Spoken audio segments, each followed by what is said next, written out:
Hi friends, welcome to sweet home kitchen.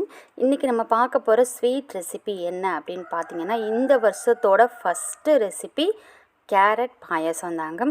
Carrot அப்படின்னாலே நிறைய பேருக்கு பார்த்திங்கன்னா பிடிக்கவே பிடிக்காது. அந்த மாதிரி கேரட் சாப்பிட பிடிக்காதவங்களுக்கு இந்த மாதிரி பாயசம் செஞ்சு கொடுத்தீங்க அப்படின்னா கண்டிப்பாக விரும்பி சாப்பிடுவாங்க. நான் இன்றைக்கி பார்த்தீங்க அப்படின்னா 1/4 கிலோ அளவுக்கு கேரட் எடுத்து இந்த மாதிரி நீளமாக நம்ம துருவி எடுத்துக்கணும். 1/4 கிலோ கேரட்டையும் இந்த மாதிரி நல்லா வேக வச்சுருங்க. அதில் இருக்கிற தண்ணி பார்த்திங்கன்னா வெளியில் வந்துடும். அது நல்லா வெந்து மசிஞ்சிடணும். ஒரு மூடி போட்டு லைட்டாக மூடி வைங்க. கேரட்டு நல்லா மசியணும். தண்ணி தேவை அப்படின்னா ஒரு கா டம்ளர் அளவுக்கு நம்ம தண்ணி சேர்த்துக்கலாம். ஏலக்காய் தட்டி போட்டுக்கோங்க. திரும்பவும் மறுபடியும் வேக விடுங்க. ஒரு கிண்டிட்டு கேரட் நல்லா மசிஞ்சிருச்சுன்னா 1/4 கிலோ கேரட்டுக்கு 1/4 கிலோ ஜீனி போடுங்க. ஜீனி பத்தலை அப்படின்னா மறுபடியும் நம்ம சேர்த்துக்கலாம். டேஸ்ட்டு பார்த்துட்டு நீங்கள் சேர்த்துக்கோங்க.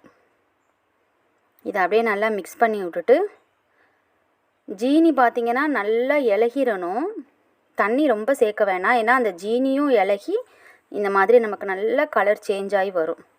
கேரட் பார்த்திங்கன்னா நல்லா மசிஞ்சிரும். இப்போது இந்த மாதிரி கலர் பார்த்திங்கன்னா மாறிடும். கேரட்டோட கலர் மாறினதுக்கப்புறம் அரை முடி தேங்காய் எடுத்து பால் எடுத்து அதை நம்ம இதில் சேர்த்துக்கலாம். நல்ல தேங்காய் நல்ல தேங்காயாக வாங்குங்க. இளநி காயாக இல்லாமல் நல்ல காயாக வாங்கி பால் எடுத்துக்கோங்க.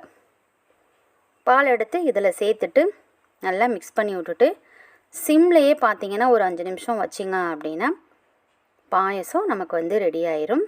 நெய்யில் வறுத்த முந்திரி பருப்பை இந்த மாதிரி சேர்த்துக்கோங்க. இது நம்மளோட ஹெல்த்துக்கும் பார்த்திங்கன்னா ரொம்ப ரொம்ப நல்லது. இந்த வீடியோ பிடிச்சிருந்தா லைக் பண்ணுங்கள், ஷேர் பண்ணுங்கள், நம்மளோட சேனலை சப்ஸ்கிரைப் பண்ணுங்கள். தேங்க்யூ.